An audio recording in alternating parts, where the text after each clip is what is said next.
देखो, हम लोग पढ़ रहे थे मूल अधिकार भाग तीन में पहला मूल अधिकार जो है उसको हम पढ़ चुके हैं, यानी समता या समानता का अधिकार। दूसरा स्वतंत्रता का अधिकार पढ़ चुके हैं। तीसरा शोषण के विरुद्ध अधिकार पढ़ चुके हैं। आज हम पढ़ेंगे चौथा कौन सा? धार्मिक स्वतंत्रता का अधिकार, और ये अनुच्छेद 25 से 28 तक है। इन अनुच्छेदों को समझते हैं, इधर अनुच्छेद लिखे हुए हैं, इधर विषय लिखे हुए हैं, इधर विशेषताएं। तो इनको पहले याद कर लेते हैं, ठीक, फिर विशेषताएं समझेंगे। तो अनुच्छेद 25 में देखो क्या है। अनुच्छेद 25 में है धर्म को, किसी भी धर्म को मानने, उसका आचरण करने तथा प्रचार करने की स्वतंत्रता। देखो ध्यान से इधर समझते रहिए, हम ये कोड कर रहे हैं वर्ड, ये लाइन जहाँ खींच रहे हैं तो इनको याद रखना, क्योंकि जब बाद में बहुत समय हो जाएगा तब ये भूलोगे आप। तो हम जो लाइनें कोड की हैं वो याद होनी चाहिए हमें, ठीक है। तो अनुच्छेद 25 में क्या है? धर्म को मानने, आचरण करने और प्रचार करने की स्वतंत्रता। मानने, आचरण करने, प्रचार करने की स्वतंत्रता। ये भी इसके विषय में आएंगे, हम बाद में बताएंगे, पहले याद कर लेते हैं। उसके बाद अनुच्छेद 26 में क्या है? धार्मिक प्रबंधन। 26 में क्या है? धार्मिक प्रबंधन। 25 में क्या है? धर्म को मानने, आचरण करने, प्रचार करने की स्वतंत्रता। 26 में क्या है? धार्मिक प्रबंधन। इसके बाद अनुच्छेद 27 में क्या है? धार्मिक कार्यों को संपोषित करना। धार्मिक कार्यों को संपोषित, याद रखो इसमें। 27 में क्या है? संपोषित। ऐसे सा से सा 27, सा से आ रहा 27, संपोषित, सा इसमें भी आ रहा है। तो 27 में है संपोषित करना, किनको? धार्मिक कार्य। 28 में क्या है? इसको याद करेंगे, धार्मिक शिक्षा उपासना में उपस्थित होना, ठीक है। यानी जहाँ कहीं धार्मिक शिक्षा दी जा रही है तो उसमें वहाँ पे उपस्थित होने की स्वतंत्रता। किसी भी धार्मिक शिक्षा जहाँ पे दी जा रही हो वहाँ पे आप उपस्थित हो सकते हो, ठीक है। तो एक बार फिर से याद कर लेते हैं। 25 में क्या है? धर्म को मानने, आचरण करने, प्रचार करने की स्वतंत्रता। 25 के बाद 26 में क्या है?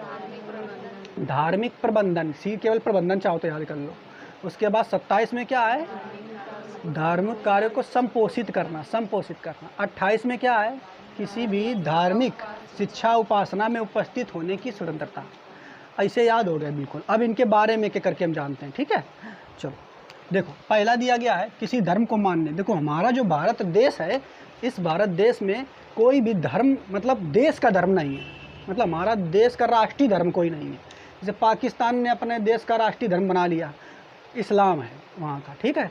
ऐसे हमारे देश का कोई राष्ट्रीय धर्म नहीं है। हमारा देश जो है धर्मनिरपेक्ष है। कैसा है?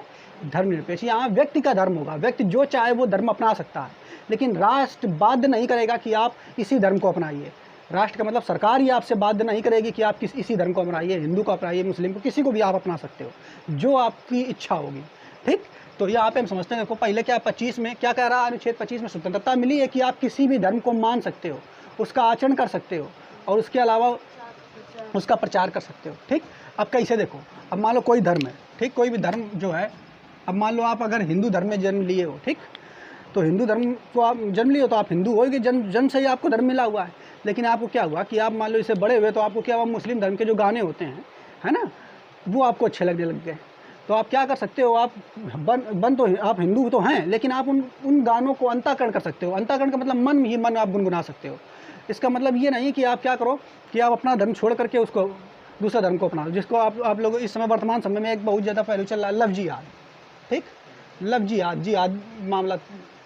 तो इसके संबंध में जो है यूपी सरकार तथा अन्य सरकारें जो है नियम बना रही हैं। इसमें क्या होता है कि जो एक धर्म का व्यक्ति है वो दूसरे धर्म की लड़की से शादी करके उसको अपने धर्म में अपना लेता है, अपने धर्म कहता है कि हमारे धर्म को मानो तभी आप सही होगा, ठीक। तो इससे लव जिहाद, एक धर्म के लोग जो है दूसरे धर्म की व्यक्ति या लड़की या लड़का से शादी करने के बाद उसको प्रेरित करते हैं कि आप इसी धर्म को अपनाओ, ठीक। तो यहाँ देखो ये सब गलत है। किसी भी दूसरे धर्म की, मान लो आप हिंदू धर्म के हो या हिंदू धर्म का जो लड़का है वो मुस्लिम धर्म की लड़की से ब्याह कर लिया, उसके बाद उससे ज़बरदस्ती कह रहा है कि आप हिंदू धर्म अपनाओ, या मुस्लिम धर्म के लड़के हैं और किसी लड़की हिंदू धर्म की लड़की से शादी कर लिया किसी तरीके से और उसको फिर ज़बरदस्ती कह रहा है कि आप मुस्लिम धर्म अपनाओ, तो ये गलत है, ऐसा नहीं करना चाहिए। यानी आप कोई भी धर्म अगर आपको अच्छा लग रहा, चाहे वो आप हिंदू धर्म के हो, मुस्लिम धर्म के कुछ गाने अच्छे लग रहे हैं, सिख के अच्छे लग रहे हैं, तो आप उनको अंतःकरण मन ही मन मानिए, मन ही मन आप गुनगुना सकते हो, कोई दिक्कत नहीं। लेकिन ये सब गलत है कि आप एक धर्म को छोड़ करके दूसरे धर्म में जा रहे हो, लेकिन स्वतंत्रता आपको दी गई है, ठीक।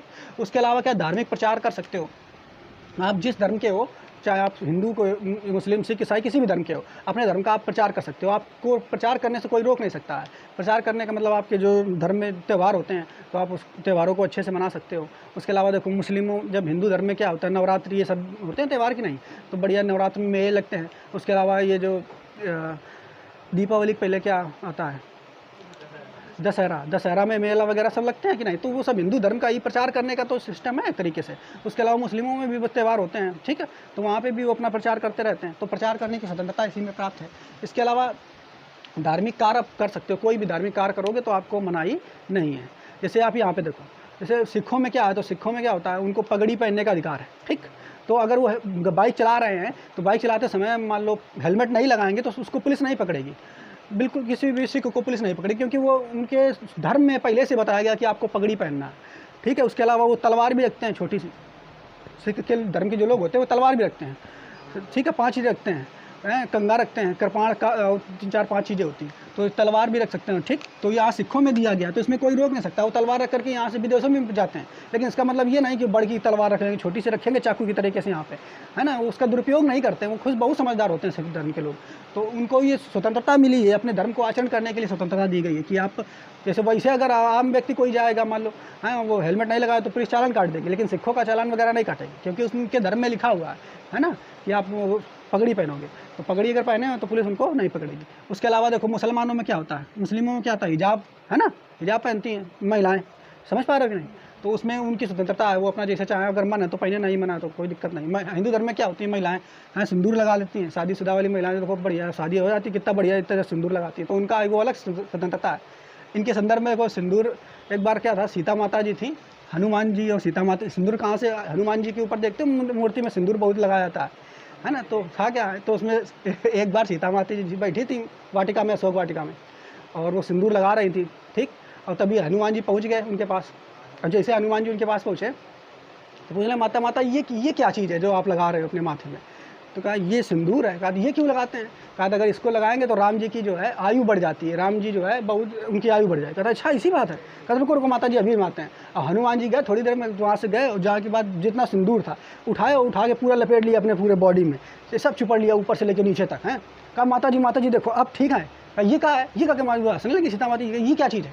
कहा देखो माता जी आपने कहा है कि सिंदूर लगाने से राम जी की आयु बढ़ती है, तो इसीलिए हमने कहा कि ये पूरे बॉडी में जो है सिंदूर लगा लिया, अब उनकी आयु बहुत बड़ी हो जाएगी, वो कैसे हो जाएंगे, दीर्घायु हो जाएंगे।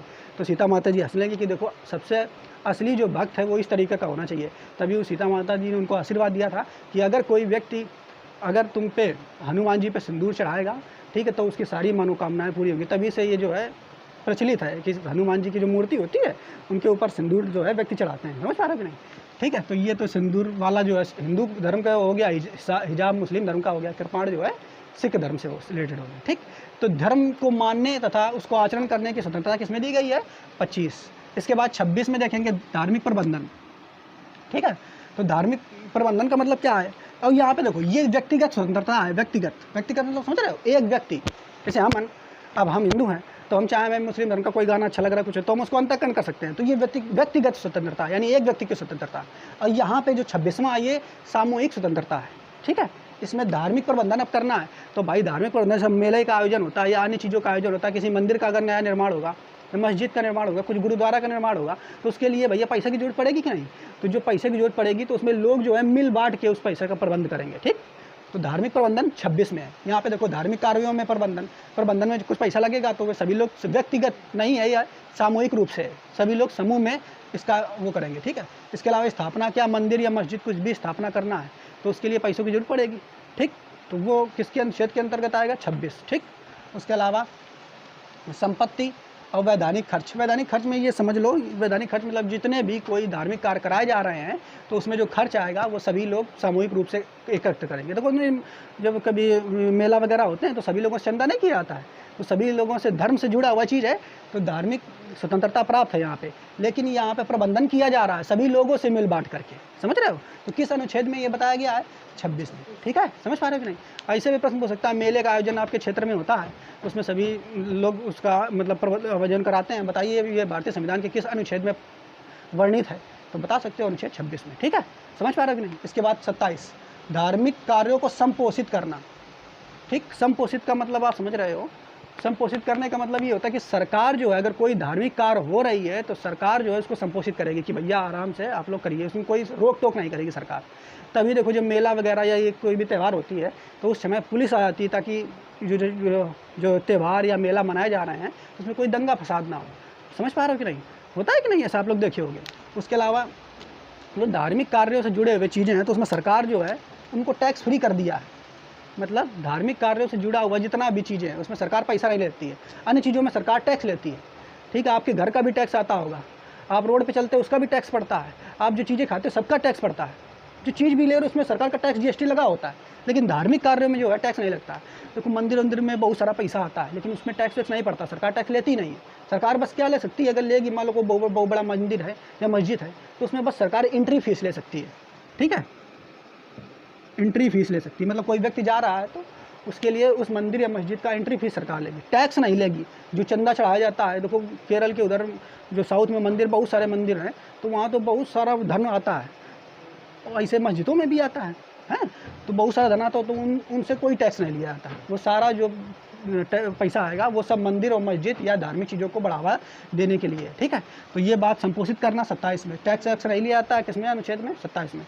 28 में हमने आपको बता दिया है धार्मिक शिक्षा उपासना में उपस्थित होने की स्वतंत्रता, यानी आप किसी भी धर्म में, आप जिस धर्म के हो उसके अलावा दूसरे धर्म में भी जा करके आप उपस्थित हो सकते हो वहाँ पर। ठीक है, किसी भी धर्म में आप जा करके उपस्थित हो सकते हो। जैसे आप हिंदू धर्म के हो, आप जाना चाहते हो मस्जिद में तो मस्जिद जा करके वहाँ उपस्थित हो सकते हो, उनकी शिक्षा ग्रहण कर सकते हो, कोई दिक्कत नहीं है वहाँ पे आपको। समझ पा रहे हो कि नहीं? इसके अलावा एक और यहाँ पे बात है कि सरकारी खर्च से चलने वाले संस्थानों में धार्मिक शिक्षा नहीं होगी, यानी सरकारी स्कूलों में ये नहीं पढ़ाया जाएगा कि आपको हिंदू धर्म की शिक्षाएं दी जाएँ। ठीक है, ये कुछ नहीं, भाषा पढ़ाई जा सकती है। अब मान लो संस्कृत अगर पढ़ाई जाएगी तो संस्कृत भाषा है। अब संस्कृत जो है देवों की भाषा थी, हिंदू धर्म की देवों की जब भाषा थी, तो अगर संस्कृत पढ़ोगे तो उनका तो वर्णन होगा ही। इसका मतलब ये नहीं कि हम हिंदू धर्म की बातें पढ़ रहे हैं, आपको भाषा पढ़ाई जा सकती है। ऐसे आप उसमें जाओगे, अगर उर्दू सीखने जाओगे तो उर्दू क्या है, मूल रूप से भाषा किसने है, मुस्लिमों को ही है, और उनके पैगंबर साहब की सब बातें उसमें लिखी हुई हैं। तो भाषा अगर उर्दू सीखने जाओगे तो पैगंबर साहब की बातें तो आएंगी ही। समझ पा रहे हो कि नहीं? तो इसका मतलब ये नहीं है कि आप किसी संस्थान जो है सरकारी अगर संस्थान है तो उसमें किसी धर्म से जुड़ी हुई बातें नहीं बताई जाएंगी। मतलब ये नहीं कि केवल धार्मिक शिक्षा आपको केवल किसी सरकारी संस्थान में दी जाए। समझ पाए? इसके अलावा संस्थान में किसी भी धार्मिक कार्य हेतु बाध्य नहीं किया जाएगा। समझ पा रहे हो नहीं? किसी भी संस्थान में धार्मिक कार्य के लिए बाध्य नहीं किया जाएगा। बात समझ रहे हो? बाध्य का मतलब है, क्योंकि किसी भी सरकारी स्कूल में अगर आप पढ़ने जाओगे तो उसमें हर धर्म के लोग आते हैं, हिंदू, मुस्लिम, सिख, ईसाई। अब वहाँ पे ऐसा तो होगा नहीं कि मान लो हिंदू धर्म की जो कोई प्रचलित त्यौहार है उसको मनाने के लिए वहाँ बाध्य किया जाए आपको, सभी लोगों को, हैं कि आपको ये त्यौहार यहाँ मनाए। जैसे होली के समय क्या होता है, सभी जो आपके स्कूल कॉलेज में है, हिंदू लोग हैं, मुस्लिम भी होंगे, सिख, ईसाई जो भी हैं, है ना, सभी लोग होली के त्यौहार में सब लोग होली लगाते, होली में रंग लगाते हो एक दूसरे को। तो क्या है, सब लोग लगा लेते हैं, कोई दिक्कत नहीं। लेकिन वहाँ पे अगर कोई व्यक्ति जो मुस्लिम है या अन्य कोई धर्म का है वो नहीं चाहता है तो आप उसको बाध्य नहीं कर सकते हो कि हाँ आप खेलो ही मेरे साथ होली। समझ पा रहे कि नहीं?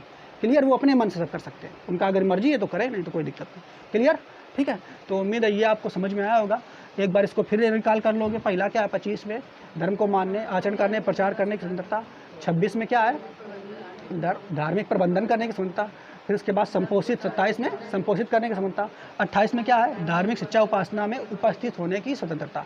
जुड़ी हुई जो बातें हैं वो हमने बता दी, इसको नोट कर लो सभी लोग। देखो आज देखो हम लोग पढ़ेंगे संस्कृति एवं शिक्षा का अधिकार। मूल अधिकार में संस्कृति एवं शिक्षा का अधिकार अनुच्छेद 29 से 30 तक ही है। ठीक, 29-30 में पढ़ेंगे संस्कृति एवं शिक्षा का अधिकार। उसके अलावा संपत्ति का अधिकार जो पहले था अब हटा दिया गया, वो भी देखेंगे। इसके बाद लास्ट वाला जो है संवैधानिक उपचारों का अधिकार, ये भी हम पढ़ेंगे। ठीक है, तो यहाँ पे पहले देखते हैं ये वाला जो है संस्कृति एवं शिक्षा का अधिकार, ये वास्तव में बनाया किसके लिए गया है, तो अल्पसंख्यकों के लिए बनाया गया है।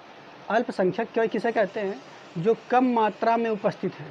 ठीक है, अल्पसंख्यक जिसे जो ज़्यादा संख्या में उपस्थित है वो बहुसंख्यक होते हैं। जैसे अपने देश में हिंदू धर्म के लोग जो हैं लगभग 80% के करीब हैं, तो ये बहुसंख्यक हो जाएंगे। बाकी 20% में सभी धर्म आ जाते हैं, इसमें मुस्लिम आ जाता है। मुस्लिम लगभग मान लेते हैं 18-19% तक हैं। ठीक है, इसके अलावा 2% में बाकी जितने धर्म हैं वो सब आ जाते हैं। तो देखो 80% हिंदू हैं, बाकी 20% में सब आ जा रहे हैं, तो अल्पसंख्यक कौन होने, नीचे वाले। ठीक है, यानी मुस्लिम हो गए, सिख, ईसाई, जैन, ये जितने भी हैं ये सब अल्पसंख्यक में आएंगे। तो आप ये समझिए, जहाँ पे जो बहुसंख्यक हैं व्यक्ति, बहुसंख्यक ज़्यादा होंगे तो वो क्या है, अल्पसंख्यकों को परेशान ना करे, उनको शोषित ना करे, इसलिए अल्पसंख्यकों को कुछ अलग से अधिकार हमारे संविधान में दिए गए। समझ पा रहे हो कि नहीं? ऐसे समझ लो, जहाँ पे जिसकी संख्या जितनी ज़्यादा होगी उसका अधिकार उतना ही ज़्यादा, वो वर्चस्व उतना ही ज़्यादा होगा। इसलिए जो बहुसंख्यक या ज़्यादा उनको प्रताड़ित ना करे, अल्पसंख्यकों को परेशान ना करे, इसलिए उनको कुछ अधिकार दिए गए हैं। ठीक, तो संस्कृति एवं शिक्षा का जो अधिकार है ये अल्पसंख्यकों के लिए है, बहुसंख्यकों के लिए नहीं। ठीक, अल्पसंख्यक मत का मतलब समझ गए आप लोग। तो पहले देखते हैं 29 अनुच्छेद 29 में है, इसमें क्या है, अल्पसंख्यकों के हितों की रक्षा। ठीक है, अल्पसंख्यकों के हितों की रक्षा, इसका मतलब समझिए, मान लो अगर कोई अल्पसंख्यक व्यक्ति है, ठीक, अब वो किसी कोचिंग में या किसी कॉलेज या स्कूल में पढ़ना चाहता है। अल्पसंख्यक का मतलब वो मुस्लिम धर्म का हो सकता है, सिख, ईसाई, जैन, बौद्ध, किसी भी धर्म का हो सकता है। तो अगर पढ़ने जा रहा है, वहाँ पढ़ने की किसी भी कॉलेज में, अगर भारत के किसी भी कॉलेज में पढ़ना चाहता है तो पढ़ने के लिए उसे कोई मना नहीं कर सकता है। समझ पा रहे हो कि नहीं? कोई भी टीचर, कोई भी उस संस्थान का मालिक उससे मना नहीं कर सकता। अगर मना करेगा तो वो भारतीय संविधान का जो संस्कृति एवं शिक्षा का अधिकार है उसके तहत वो व्यक्ति क्या कर सकता है, उसके खिलाफ सुप्रीम कोर्ट या हाई कोर्ट में उसके खिलाफ शिकायत कर सकता है, जिसे सुप्रीम कोर्ट या हाई कोर्ट उसको सज़ा देगी। समझ पा रहे हो? कैसे देगी वो बाद में पढ़ेंगे। तो पहला 29 में अल्पसंख्यकों की हितों की रक्षा। तो देखो, मान लो किसी व्यक्ति की संस्कृति कैसी है, संस्कृति के आधार पर हिंदू धर्म जो के लोग होते हैं उनकी संस्कृति में क्या है, हिंदू धर्म के लोग जो अधिकतर पहले पुराने ज़माने में धोती कुर्ता पहनते थे, अब तो सभी पैंट शर्ट पहनते हैं, वो बात अलग है। ठीक, मुस्लिम धर्म के लोग, सिख धर्म के लोग शुरू से ही सिख बनाई बोला, ईसाई धर्म के लोग शुरू से ही कोट पैंट पहनते हैं, है ना। पैंट शर्ट उन्हीं लोगों की है वास्तव में, ईसाई धर्म लोगों। तो संस्कृति कैसी है उसके आधार पर आप ये नहीं कह सकते हो कि किसी कॉलेज या किसी कोचिंग में आप उसको पढ़ने से रोक दो। ठीक है, उसके अलावा ये भी नहीं कोई कि भाषा कैसी है, मान लो कोई व्यक्ति अगर है जो ईसाई धर्म का होगा वो अंग्रेजी में बोलेगा, ईसाई, इसके अलावा मुस्लिम धर्म का है तो वो उर्दू भाषा उसके लिए प्रमुख होती है। ठीक है, तो भाषा के आधार पर भी हम किसी को रोक नहीं सकते हैं किसी शिक्षण संस्थान में शिक्षा ग्रहण करने के लिए। उसके अलावा लिपि, अगर लिपि का मतलब समझ रहे हो, लिपि से अपने जो हिंदी होती है वो देवनागरी लिपि होती है, हिंदी भाषा देवनागरी लिपि में लिखी जाती है, ऐसे लिखी जाती है इधर से ऐसे बाएं से दाईं ओर, जबकि उर्दू भाषा जो होती है वो ऐसे लिखी जाती है दाएं से बाईं ओर। ठीक है, तो किसी की लिप अगर अलग अलग है तो लिप के आधार पे कि तुम्हारी लिप अलग है इसलिए हम तुम्हें इस संस्थान में प्रवेश नहीं देंगे पढ़ने के लिए, तो ऐसा भी नहीं किया सकता। किसी के धर्म के आधार पर भी नहीं रोक लगा सकते हैं कि आपका धर्म मुस्लिम है या सिख है या ईसाई है, इस आधार पर रोक नहीं लगा सकते हैं कि आप इस कॉलेज में पढ़ाई नहीं कर सकते। इसके अलावा जाति के आधार पर भी रोक नहीं लगाई जा सकती है। समझ पा रहे हो नहीं? लेकिन एक चीज़ देखिए, अब मान लो मान लो कोई कॉलेज है, उस कॉलेज में बहुत सारे लोग जो है हिंदू धर्म के लोग पढ़ते हैं। अब वहाँ क्या हुआ, जैन धर्म के लोग जो होते हैं, जैन धर्म के लोगों के बारे में पढ़ा होगा कि जैन धर्म में क्या होता है कि वो लोग नंगे रहते हैं, बिना कपड़ों के रहते हैं। मान लो कोनो व्यक्ति जो है जैन धर्म का व्यक्ति आ गया और किसी कॉलेज में आ गया, अगर हमें चाहिए हमें इस कोचिंग में पढ़ना है या कॉलेज में पढ़ना है, ठीक, तो कॉलेज का मास्टर या टीचर उसको मना नहीं कर सकता है। लेकिन जैसे ही वो अगर आएगा व्यक्ति उस कोचिंग या कॉलेज में पढ़ने के लिए, तो सब लोग उसकी तरफ देखने लगेंगे, कुछ खुद ही उसको बेकार लगेगा। समझ पा रहे हो नहीं? कैसे पढ़ पाएगा वहाँ, वो सब देख के हंसेंगे, उसको चिढ़ाएंगे। समझ रहे हो? ऐसे समझ लो, मान लो अगर किसी कॉलेज या कोचिंग में कोई लड़कियाँ मान लो पढ़ने आती हैं, अचानक कोई लड़की है साड़ी पहन के आ जाए तो सब देखेंगे साड़ी पहन के आ गई, अजीब तरीके से देखेंगे कि नहीं? समझ रहे हो ना? सब देखेंगे, हंसेंगे, बात करेंगे। तो ऐसे अगर कोई विशेष धर्म का व्यक्ति है, अलग धर्म का व्यक्ति है, अल्पसंख्यक है, वो और अपना संस्कृति और कल्चर को मानता है और फिर उस कोचिंग संस्थान में आ रहा है, तो आएगा तो सब, वो टीचर नहीं तो मना कर सकता है, ना कोई संस्थान वाला मना कर सकता है। लेकिन इतने लोगों के साथ जब वो पढ़ेगा तो लोग उसको चिढ़ना चिढ़ाएंगे, तो खुद नहीं पढ़ पाएगा वो। तो जब नहीं पढ़ पाएगा तो उसके लिए अनुच्छेद 30 बनाया गया कि ऐसे लोगों के लिए जो अपने धर्म को बढ़ाना चाहते हैं और उनको बहुसंख्यक लोगों के साथ पढ़ने में ऑकवर्ड फील होता है, सही नहीं लगता है उसको, तो उसके लिए क्या है, वो उसके लिए अलग से स्कूल बना सकता है। मतलब उन अल्पसंख्यकों के लिए अलग से स्कूल का प्रावधान है। जैसे मुस्लिमों के लिए आप लोगों ने सुना होगा मदरसा खुला होता है ना, मुस्लिम जो लोग होते हैं उनके लिए मदरसा अलग से बना होता है। तो मदरसा जो है ये गैर कानूनी नहीं है, ये वास्तव में मुस्लिमों को, वहाँ पे मुस्लिम जो मदरसा में पढ़ते हैं वो इसे पकड़ लेंगे किताब, वो बहुत तेज़ी से आली बेती से हिल के पढ़ते हैं, बहुत तेज़ी से, इस तरह हिलाते रहते हैं चिल्ला के, तुम देखोगे तुम्हें बड़ा अजीब लगेगा। वो इसलिए मुस्लिम मदरसा में जो लोग पढ़ाया जाता है उनको, तो वो मतलब जो किताब है उसको ले करके अपना ये मुंडी हिलाते रहेंगे और बहुत तेज चिल्लाएंगे, आली बेते से ऐसे चिल्लाते हैं ना। तो वो इसलिए क्योंकि अगर आप हिल के पढ़ोगे तो आपको नींद नहीं आएगी, चीज़ें याद होगी, इसलिए इनको वहाँ पे ऐसे इसको हिला के पढ़ाया जाता है। सर हिलाते रहते हैं, चिल्ला के पढ़ते रहते हैं, जिससे नींद नहीं आएगी तो चीज़ें याद होंगी। लेकिन उसी में अगर किसी हिंदी धर्म वाले को व्यक्ति को भेज दिया जाएगा तो उसको अजीब लगेगा कि नहीं? तो ये चीज़ें हैं। तो मतलब अगर ऐसे अल्पसंख्यक व्यक्ति हैं जिनको बहुसंख्यकों के कॉलेजों में पढ़ने में अजीब लग रहा है, उनको समझ नहीं आ रहा, समझ कैसे आएगा जब वो अपना कल्चर को फॉलो कर रहा है, अब जैन धर्म वाला व्यक्ति जो होगा अभी यहाँ पढ़ेगा तो उसको अच्छा लगेगा नहीं, उसको सब चिढ़ा डालेंगे। तो यहाँ क्या होगा, उनके लिए अलग स्कूल खोला जाएगा, ठीक है, अपना अलग स्कूल वो खोल सकते हैं। तो इसीलिए इसी के उसमें संदर्भ में आता है मदरसा हिंदू धर्म के लिए जो संस्कृत का विद्यालय, संस्कृति, ठीक है, संस्कृत विद्यालय। तो संस्कृत वहाँ स्पेशल रूप से पढ़ाई जाती है। तो इसका मतलब ये भी नहीं है कि यहाँ पे भी जो उनके लिए जो अल्पसंख्यक व्यक्ति हैं वो स्पेशल अपना स्कूल खुलवा सकते हैं। इसके लिए सरकार पैसे भी देती है उनको, ठीक है, मतलब पैसा अगर कम पड़ रहा है तो सरकार उनको देती है कि आप अपने धर्म की रक्षा कीजिए, आप अपने लोगों को वहाँ पढ़ा सकते हैं। समझ पा रहे हो कि नहीं? तो देखो, अल्पसंख्यकों के शिक्षा संबंधी प्रावधान यानी शिक्षा का जो अधिकार है वो किसमें किया गया है? अनुच्छेद 30 में। 29 में क्या है? अल्पसंख्यकों के हितों की रक्षा है। हितों का मतलब वो जहाँ जिस कॉलेज में जाएँ, जैसे जाएँ वो पढ़ सकते हैं, कोई मना नहीं करेगा, लेकिन उन्हें जब अजीब लगता है तो उनके लिए शिक्षा के लिए अलग से वो अपना स्कूल खोल सकते हैं। तो उसके लिए अनुच्छेद 30 है, ठीक है, यानी अल्पसंख्यकों के शिक्षा संबंधी पर अधिकार किसमें है? अनुच्छेद 30 में। हितों की रक्षा किसमें है? 29 में। तो ये तुम्हारा हो गया सांस्कृतिक एवं शिक्षा का अधिकार। इसके अलावा ये तुम्हारा जो संपत्ति का अधिकार था ये अनुच्छेद 31 में था, ठीक है, इसको अब हटा दिया गया, हमने आपको बताया था। उसके अलावा ये संपत्ति का अधिकार हमने आपको पढ़ाया था 19F में भी था, ठीक है, वहाँ से हटाया गया था, हमने बताया था कि नहीं?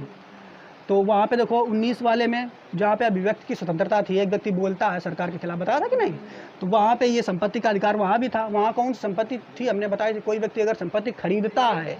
और दूसरा 31 में कौन थी? खानदानी संपत्ति, यानी माता पिता के द्वारा दी गई संपत्ति, वो खानदानी। तो इन संपत्ति को अधिकार को हटा दिया गया है। वर्तमान समय में ये मूल अधिकार नहीं है, ठीक है। काहे हटाया गया था ये भी हमने आपको बताया था। सरकार कोई विकास का कार्य कर रही है, जैसे रेल की पटरी, सड़क वगैरह बिछा रही है, सब लोगों ने ज़मीन दे दी, एक व्यक्ति है उसने कह दिया हम ज़मीन नहीं देंगे, ठीक, तो विकास में बाधा आएगी कि नहीं? अब बाधा आएगी तब भैया ये चूँकि संपत्ति का अधिकार मूल अधिकार है, अब मूल अधिकार कौनो भी नहीं छीन सकता है। जब कोई छीन नहीं सकता है तो क्या हुआ? दिक्कत हो गई सरकार को। तो फिर क्या था? उस समय एक व्यक्ति थे, इनका नाम था मोरारजी देसाई, मोरारजी देसाई, ठीक है। इन्होंने क्या किया कि ऐसा कुछ किया जाए, क्योंकि उस समय कि भाई अगर मान लो रेल की पटरी बिछ रही, किसी की ज़मीन आ गई तो ये मूल अधिकार है, मूल अधिकार छीना नहीं सकता। तो सुप्रीम कोर्ट से पूछा कि ऐसा क्या किया जाए कि संपत्ति का अधिकार जो है समाप्त हो जाए। तो इसको क्या कि सुप्रीम कोर्ट ने कहा समाप्त तो नहीं हो सकता, इसको क्या करो, मूल अधिकार से हटा दो, मूल अधिकार से यहाँ से हटा लिया जाए और हटा करके कहीं दूसरी जगह इसको रख दो। तो मूल अधिकार से इसको हटाया गया और हटाने के बाद इसको कहाँ फेंक दिया गया? कानूनी अधिकार में। और कानूनी अधिकार इतनी दूर, देखो कहाँ पे था? 1931 में था, और इतनी दूर फेंका 300 का है, इतनी दूर फेंक दिया उसको। तो भैया अब क्या है, कोई दिक्कत नहीं है, ये हट गया है मूल अधिकार से। और लास्ट वाला जो है ये क्या है? संवैधानिक उपचारों का अधिकार। इसमें क्या है ये समझिए, ये बहुत इंपॉर्टेंट है, संवैधानिक उपचारों का अधिकार, ठीक। अनुच्छेद किसमें है? 32 में है। अनुच्छेद किसमें है? ये 32 में, ठीक। इसमें क्या है? ऊपर जितने भी तुम्हें मूल अधिकार दिए गए हैं, अगर कोई व्यक्ति तुम्हारे इन मूल अधिकारों को छीनता या कोई सरकार छीनती है, ठीक, समझ पा रहे हो कि नहीं, इन मूल अधिकारों का हनन करता है, तो आप क्या करते हो? उसके खिलाफ सीधा और सीधा, किसी डिस्ट्रिक्ट कोर्ट में नहीं, किसी पुलिस थाने में नहीं, कहीं नहीं, सीधा सुप्रीम कोर्ट में उसके खिलाफ कार्रवाई कर सकते हो। और सुप्रीम कोर्ट के जज तुरंत सुनेंगे। समझ पा रहे हो कि नहीं? अब कार्रवाई करोगे तो सुप्रीम कोर्ट में अनुच्छेद किस अनुच्छेद के तहत कार्रवाई की जाती है, रीट दायर की जाती है? तो अनुच्छेद 32। और हाई कोर्ट में भी कर सकते हो, तो हाई कोर्ट में 226 के तहत, ठीक। कोई व्यक्ति अगर तुम्हारे इन मूल अधिकारों का हनन करता है या छीनता है, नहीं देता है, तो आप अनुच्छेद 32 में सुप्रीम कोर्ट में जा करके सीधा उसके खिलाफ कार्रवाई कर सकते हो। और अगर सुप्रीम कोर्ट दूर है, जैसे मान लो केरल राज्य है, तो केरल कितनी दूर है? नीचे है, साउथ में है, और सुप्रीम कोर्ट दिल्ली में, तो क्या शिकायत करने के लिए इतनी दूर क्या दिल्ली आएगा वो, है ना, दूर पड़ जाएगा, आने में उसको बहुत समय लगेगा। तो क्या कर सकता है? वहीं केरल की हाई कोर्ट में शिकायत कर सकता है, अनुच्छेद किसके तहत? 226 के तहत। समझ पा रहे हो कि नहीं? अब फिर ये सुप्रीम कोर्ट और हाई कोर्ट रीट जारी करेंगे। अगले के वीडियो में हम बताएंगे रीट क्या होते हैं, वो सब समझाएंगे, किस प्रकार के रीट जारी करेंगे, कैसे क्या करेंगे, वो हम बाद में बताएंगे, ठीक। समझ पाए कि नहीं? इसके अलावा जो ये वाला संवैधानिक उपचार का अधिकार है, डॉक्टर भीमराव अम्बेडकर, जिनको संविधान निर्माता कहा था, उन्होंने कहा कि ये जो है ये संविधान की आत्मा है। क्या है ये? संविधान की आत्मा, ठीक। तो पूछेगा संविधान की आत्मा जो है किस मूल अधिकार को कहा जाता है? संवैधानिक उपचारों का अधिकार। इसको आत्मा क्यों कहा उन्होंने? अगर ये पूछे आत्मा क्यों कहा, सोचिए, अगर आपके ये सारे मूल अधिकार छीन लिए जाएं, जीने का अधिकार भी सब इसी में है कि नहीं? मूल अधिकार अगर ये सब छीन लिए जाएंगे तो व्यक्ति जीवित रहेगा क्या? और जब जीवित नहीं रहेगा तो संविधान का क्या करेगा, है ना। यानी शरीर में जब तक आत्मा नहीं रहेगी तो शरीर तो बेकार है ना, है। इसी तरीके से अगर ये संवैधानिक उपचारों का अधिकार हटा दिया गया तो इसका मतलब जो ऊपर मूल अधिकार दिए गए वो सब खत्म हो जाएंगे, यानी जीने का अधिकार भी खत्म हो जाएगा। कोनो व्यक्ति तुम्हें मार के चला जाए कोई दिक्कत नहीं है, और जो तुम मर ही गए तो तुम्हारा ये संविधान क्या बचेगा। तो इसीलिए संविधान अगर चलेगा तो संविधान का आत्मा किसको कहा गया है, संवैधानिक उपचारों का अधिकार। समझ पा रहे हो कि नहीं, क्लियर। किसने कहा था, डॉक्टर भीमराव अम्बेडकर ने कहा था इसको, ठीक है। इसके अलावा आपसे अगर केवल ये डायरेक्ट पूछ दे कि संविधान की आत्मा किसे कहते हैं, और ये ना बताया कि डॉक्टर भीमराव अम्बेडकर ने इसको कहा था आत्मा, लेकिन केवल अगर कही दे संविधान की आत्मा किसे कहते हैं तो आपको याद करना प्रस्तावना। किसको कहते हैं, प्रस्तावना, ठीक है। प्रस्तावना को आत्मा कहते हैं। लेकिन ऐसे कही दे डॉक्टर भीमराव अम्बेडकर ने किसको संविधान की आत्मा कहा, तो किसको कहा था, संवैधानिक उपचारों को, अनुच्छेद 32, ठीक है। समझ पाए, तो नोट कर लो, ये खत्म हो गया। बाकी कल हम आपको ये पढ़ाएंगे कि सुप्रीम कोर्ट जो है रीट कैसे जारी करती है, सज़ा कैसे देगी, वो चीज़ें हम आपको समझाएंगे कल। इसको नोट कर लो।